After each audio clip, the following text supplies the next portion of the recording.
Today's episode of the Stay at Home Nurse Podcast is a Nurse Side Hustle and Entrepreneur Series episode. Today, we're going to talk about the 3 steps that every successful entrepreneur needs to take to have a successful business. Whether you want to start a business on the side or already have a business, these 3 things are key to success.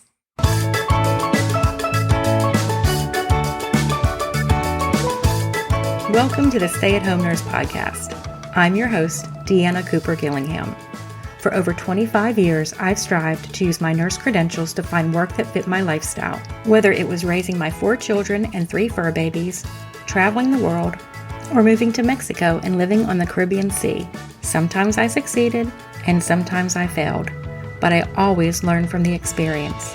Now, I want to help you by sharing what worked and what didn't work. There are so many opportunities out there for nurses today. The Stay at Home Nurse Podcast will inspire and equip you to have a nursing career that is meaningful and supports your lifestyle. Now let's get started. Welcome to this week's episode. Today we're going to talk about the 3 steps to a successful side hustle or business. No matter what the business is, the first step is it needs to solve a problem. And it needs to solve a problem that someone will pay to solve. Some of the problems that are solved with a business is saving somebody time, teaching them something, helping them to get something that they didn't have previously, or entertaining them. Yes, even entertainers solve a problem, such as comedians, actors, and singers. They solve the problem of boredom or lack of entertainment by making you laugh or scared or happy or entertained in some way. Also, the solution needs to be something that somebody is willing to pay for. Let's look at some examples.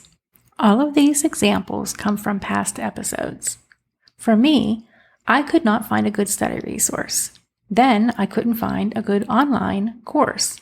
So I created what I was looking for. The problem was needing to study for a certification. The solution was having all of the information I needed in one resource.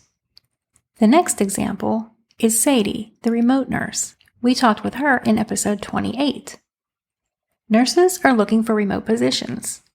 They're hard to find. She has a knack for finding the positions. Nurses are willing to pay to save weeks, if not months, searching through job boards to look for the posts that meet their qualifications and location. Next, Nasima McElroy. In episode 23, we learned how she helps nurses to get intentional about their finances. The problem? Nurses have a lot of student loan debt. They get paid a decent amount of money and often live paycheck to paycheck. The solution? She can show you how to slay your student loan debt and start on the path to FIRE, financial independence, retire early. And something cool about her business model?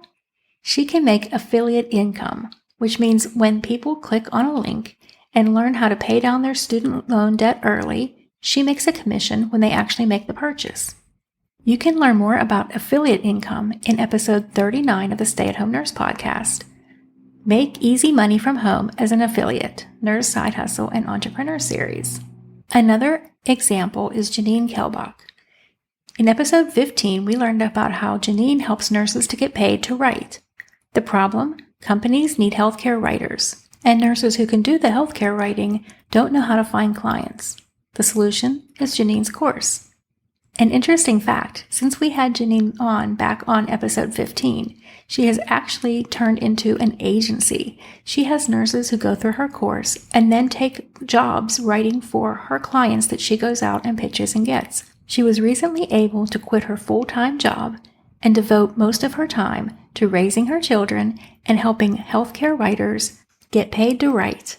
Another example, just last week on episode 44 with Amanda, the Resume RX. The problem Amanda helped solve?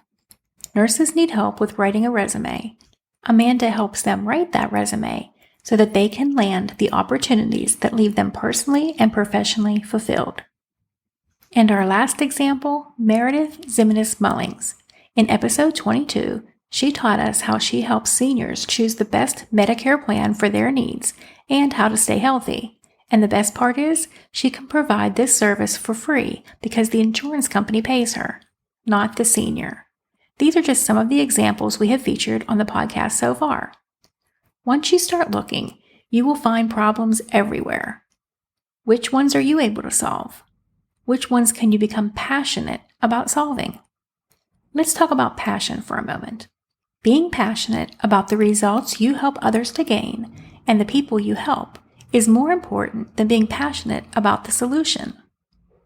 The Resume RX is not necessarily passionate about writing resumes, but she's good at it, and she's passionate about empowering nurses. I love the results case management brings to their clients. I love helping case managers reach their goals. I'm passionate about helping other case managers. Meredith loves and is passionate about helping seniors to live their healthiest lifestyle and have the right policy to meet their needs. Medicare isn't necessarily her passion. Helping her clients is her passion, and she uses her talent of being able to help them find the right policy to fit their needs to fulfill her passion. Both Meredith and Nasima's examples bring about another good point. The person with a problem does not necessarily need to be the one paying for the solution. It does make it a little easier for your marketing, but it doesn't have to be that way. So think creatively. If your passion is children, children don't have money. So who does have the money, who handles the purse strings, and who's willing to pay for it? Okay, that was step 1. Find a problem and create a solution. Step 2 is to take action on creating that solution. Having the solution does not make you any money. This is the first place where a lot of people get stuck. They get stuck on the idea. The idea is worth zilch unless it's implemented on. Now, you could sell that idea to somebody else, but truth be told, most entrepreneurs have more ideas than they know what to do with. So the idea of somebody paying you for that solution, although it could happen, is pretty slim. I think the reason most people have problems with this step is because we are trained to exchange time for dollars.